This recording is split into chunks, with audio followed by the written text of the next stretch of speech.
Hello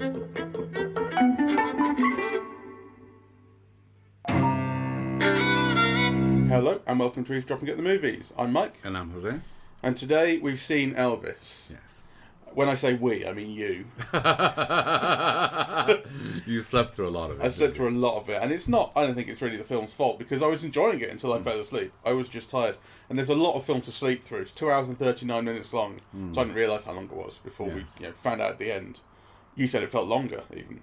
It did. I mean, I'm a huge Elvis fan. I loved him. He's a childhood thing of mine. I'd measured moments of my life in relation to like when he died and things like that. I mean, I remember exactly where I was when he died. So I'm a big fan, but still, I felt this film was long. Sure. Yeah. I fell asleep. He becomes a star early on, with Colonel Tom Parker, and I saw up to that bit, and I was really enjoying it. For one thing, the film begins in this kind of great non-chronological fashion, which starts off with Colonel Tom Parker's on his deathbed, played by Tom Hanks, and he's kind of remembering back, and so it gives the film license to start off by finding interesting moments, and you get a flashback within a flashback. So you go back to the moment that he meets Elvis. They follow him to this to a stage show that he's playing because people have heard him on the radio. They're interested. He thinks there's something in this. It's this white guy playing black music. That's the reason he becomes interested. And then when you think you're going to see the scene of the meeting, he sees him around the back. No, you go into further flashbacks. Now we get the kind of Elvis's childhood. Yes. So and the actual introduction of Elvis, of Austin Butler as Elvis, really takes a very long time. He doesn't get, I don't think, a single moment where it's him. There's a lot of, you see him from the back, you see him just out of focus, you see him in the background. They're just building up this silhouette of Elvis you get a lot. And then basically they build up to this moment of his crotch jiggling. Yeah. And Luhrmann isn't afraid to just focus on the crotch.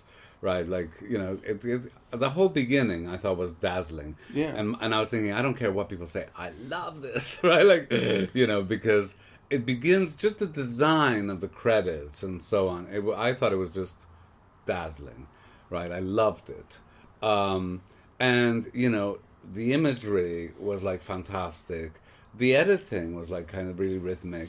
I even kind of changed my mind about Tom Hanks because, when I saw the trailer, I thought, oh my God, that accent is just terrible. It's going to destroy the film. And actually, as I was watching the film, I didn't mind it at all, right? Yeah. I didn't. So I think my problems with the film begin after that, because I feel we don't really learn anything about Elvis. Well, I certainly didn't. You'll have to tell me what happened. Well, I mean, kind of, what happens is basically just like a series of highlights of his career, that everybody knows. The going into the army, the series of bad Hollywood films, the residency in Vegas, the world satellite performance, and then you go on to his death, right? The marriage to Priscilla. I feel, it's just a series of highlights. I don't feel I understand Elvis any more than what I did before. You feel like you're watching his Wikipedia page having been filmed. Yeah. I do feel that, actually. It's less painful than it would have been because Butler is so extraordinary as Elvis. He really is. And because the music is Elvis singing, right? And it's wonderful, But I didn't get a sense that I understood what drove him musically. You do get a sense of him as a performer, that he loves performing and he loves engaging with an audience. There are moments where the film tries to indicate that he's got some integrity as a performer, but that's clearly belied by the facts, right? He recorded a lot of junk, right? And ostensibly that was because Colonel Parker wanted the publishing, right? So whoever didn't give him the publishing, Elvis didn't record him. Well, that leaves you with very limited. You're not recording the best stuff if you're not writing it yourself. And he was a performer, he wasn't really a writer.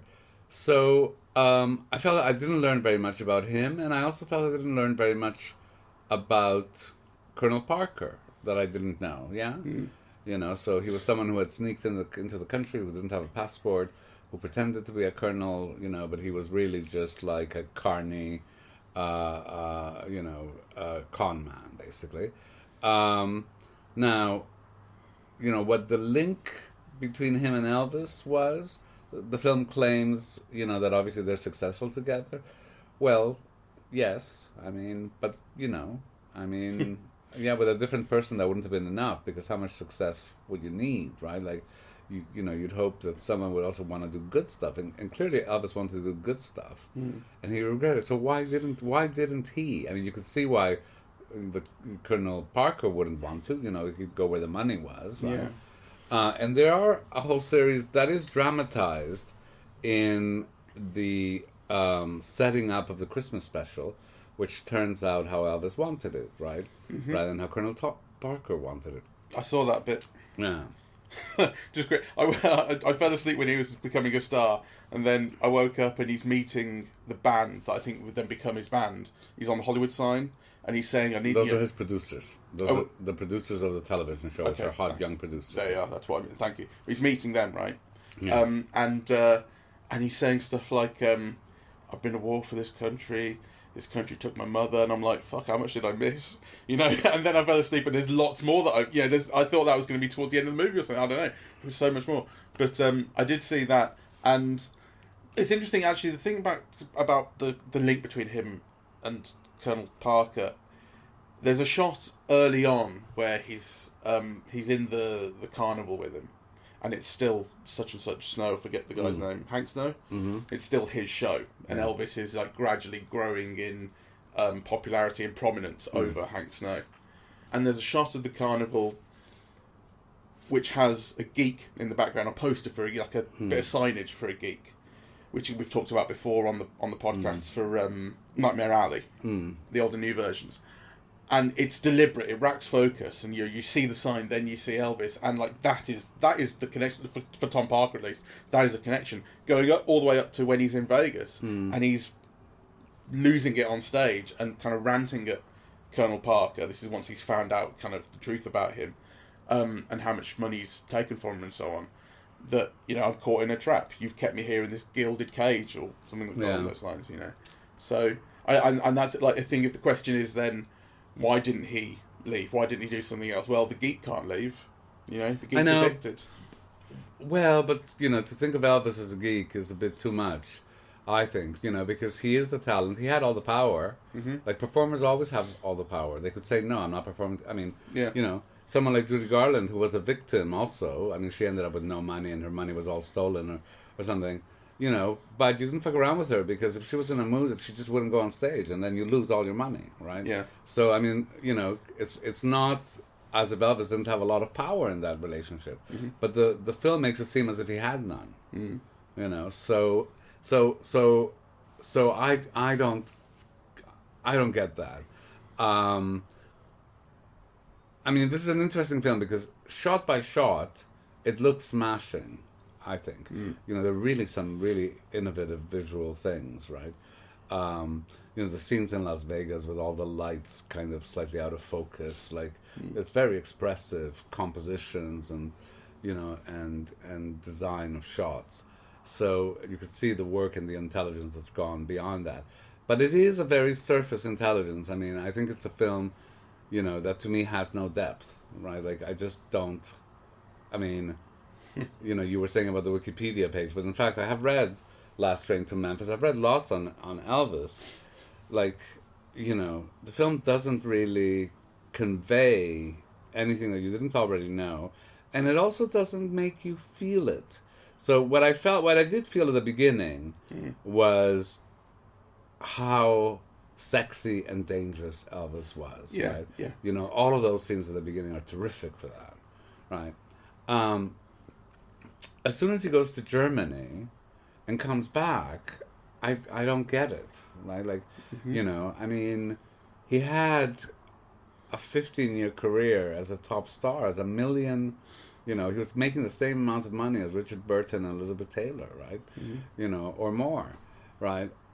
So, kind of, why did he consent to those movies? Like, Clearly the movies meant a lot to him. He wanted to be a film star.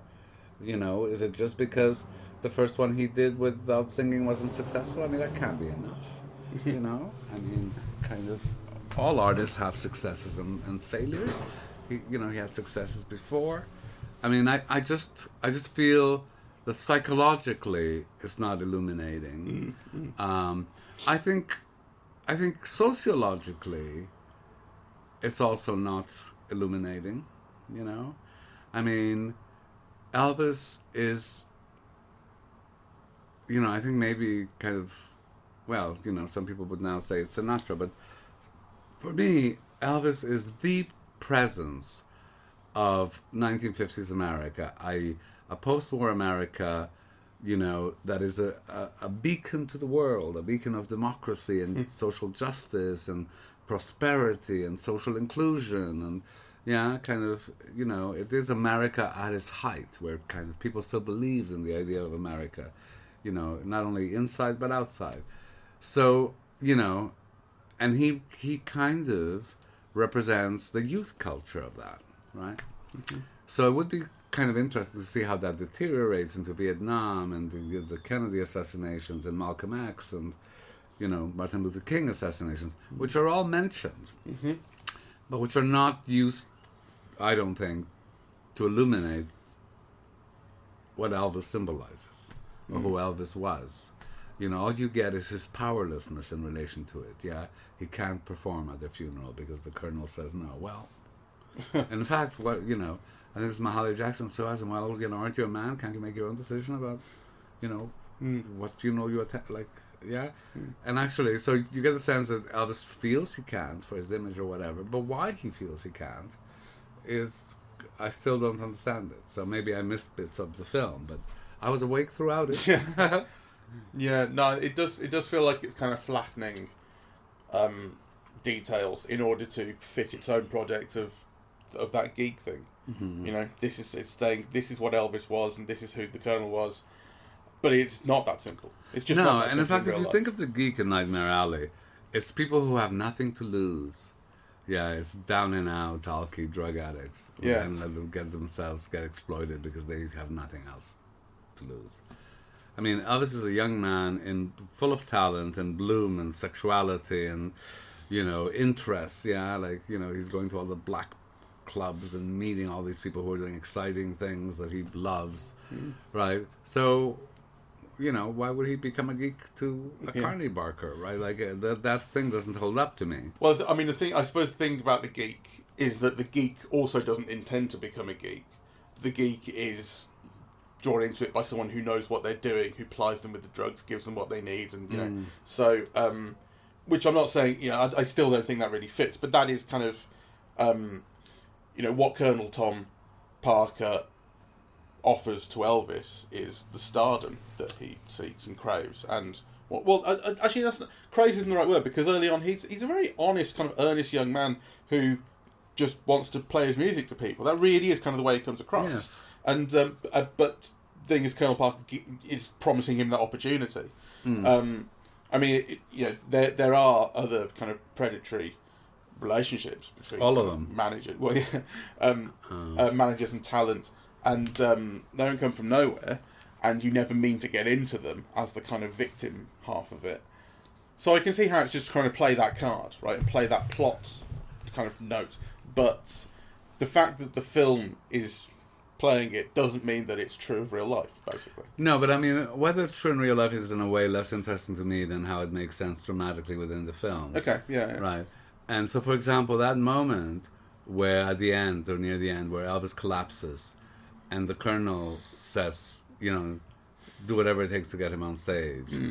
I didn't understand it, because, part of what you've been thinking is, yes, the Colonel is manipulating him and, he's this meal ticket and so on, but this is somebody who he's looked after since he was a kid of 18 or 17 or what, a teenager, right? So that there's no feeling that he would be willing to kill, even if it was just his golden goose, right?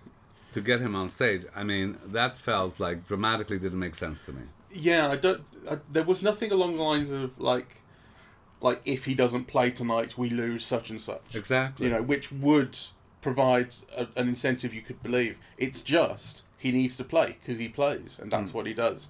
And you're right. You could even look at it in the selfish sense and go, you know, I risk killing him for this show tonight, which means I can't make any more money off him if I do. And he doesn't even think about it that way. It is just pure villainy. Yeah. And it's cartoonish and don't feel right. Don't feel plausible. It didn't feel plausible. So I want to talk about Austin Butler a bit because I think we need to say more than just he's wonderful, though he is. Something that I think he really gets about Elvis that I love is the sincerity with which he expresses love. You know, I do like Elvis. I'm not like the mag fan of him, but I think he had 30 number one hits in the UK because they released a CD with them all. I bought that years ago. I listened to it a lot. So like I may have only played the hits, but I know the hits.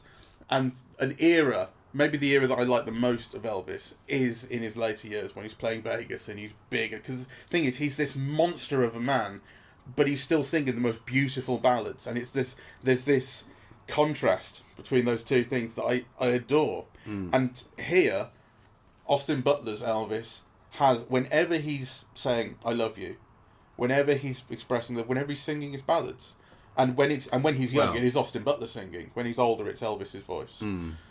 I believe it every moment. You know, I feel the sincerity of the sentiment coming out of him. He's wonderful. So, but I'm going to, I think he's wonderful in his movements, right? Like you really get the sexual attraction and dynamism, and the danger that his gestures evoke, and also his face. Like he's someone who's very sexually knowing, so he's polite, he's good, he's earnest, but he loves sex, and sex is fun and it's great, and that was Elvis, and that is really dynamically conveyed by Butler. But the point about the ballads is an issue with me because one of the things I love most about Elvis is Elvis singing ballads. There are almost none in the film. And he's got like a beautiful baritone voice, Elvis, singing ballads, a really rich, deep voice. Yeah, and really fluid. It can go, high, and it's controlled, and he's really, really marvelous. And the film really focuses mostly on rock songs, or what I would call power ballads, like In the Ghetto, we hear at the end, right, and things like that. But not the ballads proper. Or, we hear a lot about Christmas. Well, one of the best Christmas albums of all time is Elvis kind of singing Christmas, and a lot of those are ballads, I mean, a lot of Christmas songs are slow songs, so the film never slows down, right? And that's typical Baz Luhrmann, right? Everything has to be razzmatazz all the time, Well, you were saying earlier, it's a film with no depth. I'm thinking, Baz Luhrmann Productions. No, because I think Gatsby has depth, and I think Romeo and Juliet has depth, and it has like a kind of a visual razzmatazz, but it's not at the expense of depth.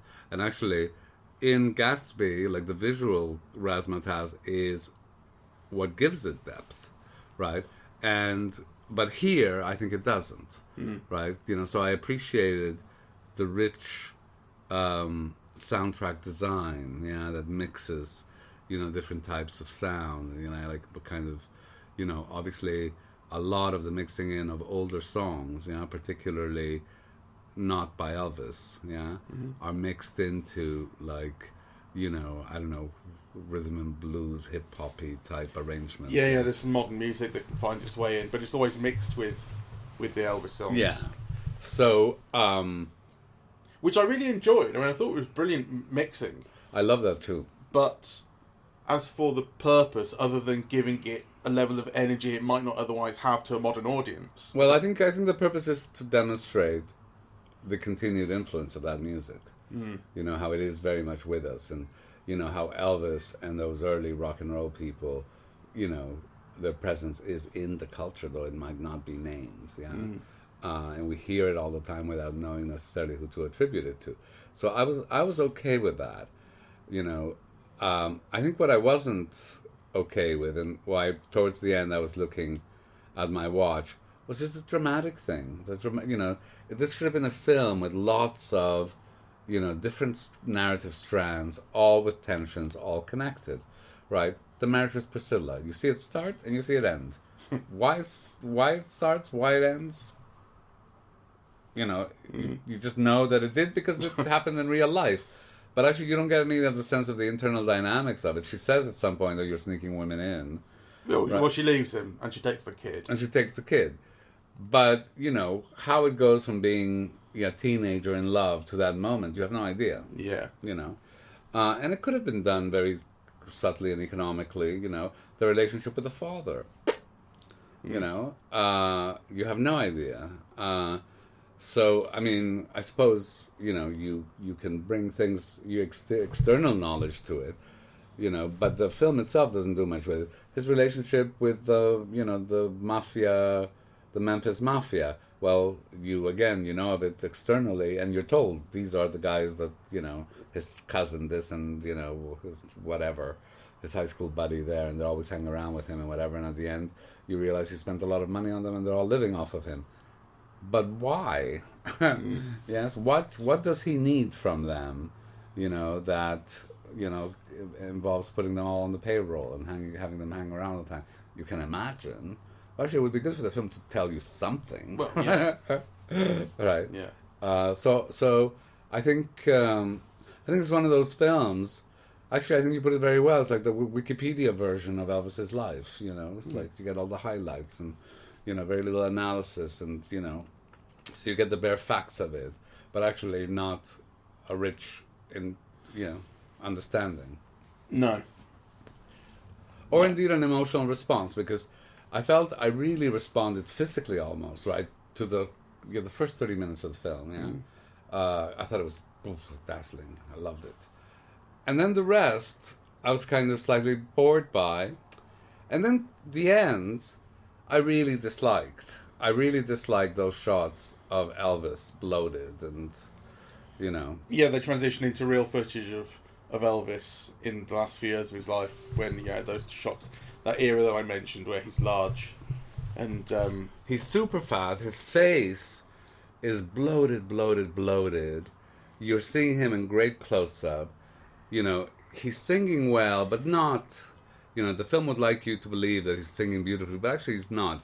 He's singing okay, right? And you could see he's a great singer. He's modulating and, changing tones and things. But, the voice is not at its best, and he's not at his best.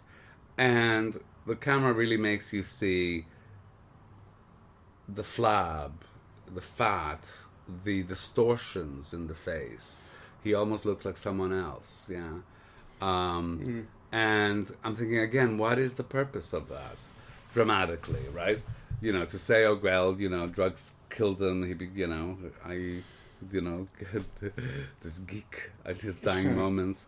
But there's something kind of obscene about it, I thought. Yeah, I think the thing is that it doesn't have a dramatic function. It has a function that, films, biopics often end, but particularly music biopics, often end with a transition to the real person. We can remember them, we can honour them and so on. But because you're transitioning from the end of his life to a real life end of his life, you're not seeing him at his best. And then the film goes into a short montage of clips and shots from earlier in his life when he was younger and sexier and the rest of it, and a different kind of star, I guess. But it is bookended by this chubby Elvis having the microphone held for him. He's really deformed. So because actually if you look at his body is not so overweight, it's not like obese, right? But his face is really puffed up and distorted, right? Yeah. So I think I thought it was unpleasant to see and uncalled for. And I thought one of the ironies of the film is that the cliche of Elvis's career is that he was fabulous and dangerous and teen rebellion, gorgeous, blah, blah. And then he went into the army and poofed. He ceased to matter in the culture, right? And the film follows that trajectory. I mean, knowingly or not, because the film ceases to be interesting or charged. Yeah, as soon as he comes out of the army, right? In my view. Yeah. Right, which is a pity, right? Because I think it would have been good to explore those other areas, yeah, of his career and his life particularly, right? It makes the argument that he was still, I mean, particularly with the 1.5 billion people watching that satellite show around the world, it makes the point that only he could kind of bring this audience in. But I did get what you mean. Like the film is interesting and alive and dangerous, and then isn't after. Yeah. And the idea of Elvis's career is that his career really ceased to matter as a cultural force. He still had hits, and then in the late 60s, he continued to have hits. And of course, he continued to be big in Las Vegas. But, to be big in Las Vegas in the contours of American show business means that you're big in the mall or the toilet. I mean, to be big in American culture means, you're starring in movies and you're having number one hit after number one hit and changing fashion and, music. Yeah, I've thought about that with, like, Britney Spears. Like, Britney Spears was the biggest thing in the world when she was young, when she first had her first hits. And then she's playing his Las Vegas residency, he's been doing it for God knows how long. And you think, why would I want to see that? It does actually feel like, why would I want to see her caged? The whole point of a star like that is to go on tour. And the reason I think to go to Vegas is to see the magicians. You can't rely on them touring. I like the idea of like the Vegas magician residency. That makes sense to me. Or, I mean, kind of, when Sinatra and the Rat Pack were doing Vegas, it's because they were doing nightclubs and it was fun and, they were filming during the day, right? Like, it was glamorous and so on. But now, well, since that period, it does feel, Las Vegas is where, superstars go to die. Like, you got Elvis living on the top floor of that hotel where he played. Yeah. It's just like he never has to leave the building. I mean, it says Elvis leaves the building. The film plays that line a few times, but he never has to. He's just, he goes upstairs, downstairs, and back up again. But the other thing is that those residences were only 6 weeks, right? Yeah. So, I don't know. It's a very unsatisfying. It just feels film. like going to the zoo. We're going to Vegas to see some stars. It's very interesting because I saw this documentary with Johnny Holiday, who's he's like the French Elvis, an Elvis imitator, but who became just as big in France as Elvis in England. And his dream was to play Vegas, and of course he had to fly his audience into Vegas because he couldn't sell a ticket in Vegas because nobody knew who he was. Yeah. Maybe his name was Johnny Vacation. So Vegas has a great appeal to certain people, but it's also it's very interesting because people like Cher, right? Like in the 70s, early 80s, when her career was in the doldrums, she played Vegas was the big money tickets for them, right? And they would be making $200,000 a week in those days, which was a lot of money. But as soon as she began making movies again, fuck Las Vegas, right? And also, if you can tour, you don't need Las Vegas, right? And it offers you different kinds of freedom. You can play stadiums, and no Las Vegas is going to pay you as much as a stadium, tour. Well, if you can sell a stadium tour, because the other thing about Las Vegas is you just want to draw gamblers, right? So actually, the theaters in Las Vegas are very small, right? So you don't have to sell a lot of tickets. You just have to sell a few expensive tickets every night, right? Interesting as Bette Midler did it again, when she got to be relatively old, and said, she would never do it again after a year. But anyway, do they not say in this film? Maybe I made this up completely. Do they not say this is the biggest stage in Vegas? It's been newly built or something like that, and that's going to be Elvis's stage. So he still has they're building that status thing into it, I guess. I know, but a big stage in Vegas. No, sure. Yeah. I mean, I'd be curious to know it was probably 1,000 seats or so, or 1,000 tables, or Shall I see if I can find out? Yeah. What was the hotel? The International, I think. But paradoxically, I read somewhere, maybe in one of the Sinatra books, that though Elvis was a phenomenal success in Las Vegas, he wasn't the casino owner's favorite. Yeah, because basically Elvis drew in a trash clientele. So he was always sold out, but he didn't bring in the big money gamblers. Yeah, that someone like Sinatra did. Or someone much less famous than Elvis. Wayne Newton or somebody would draw in like big money, like rich people, yeah, to come and see him. Whereas, Elvis was always the bus brigade, Looks like it was 2,000 seats. Okay, 2,000 seats. Yeah, which is sort of, I don't know, hippodrome size.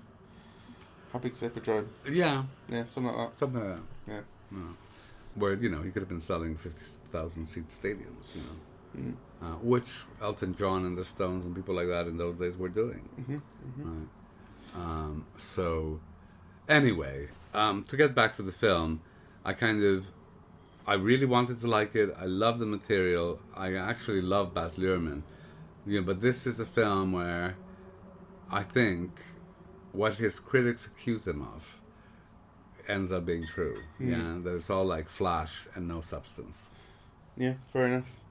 Well, I fell asleep after the best bit, and that I can recommend. Okay. Because it starts so strong. It is. So I'm satisfied with what I saw, and I was kind of thinking I would have liked to have seen the rest of it, but it doesn't sound like it's going to be worth really paying much attention to. Well, maybe other people feel differently, but I went in really wanting to like it, and I did. The first half hour I think is pretty dazzling actually, and then the rest isn't bad, but I was disappointed. Yeah, sure. So, well, let's leave it at that. So thank you very much for listening. We're eavesdropping at the movies, and we are on Apple Podcasts, Audible, Google Podcasts, Spotify, SoundCloud, and YouTube. On social media, we're on Facebook and Twitter, and the website is eavesdroppingatthemovies.com. Thank you very much. Bye-bye.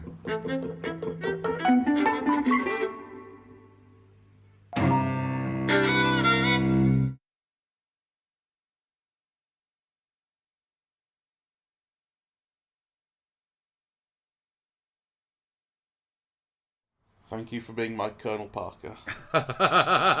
Thank you for being my geek.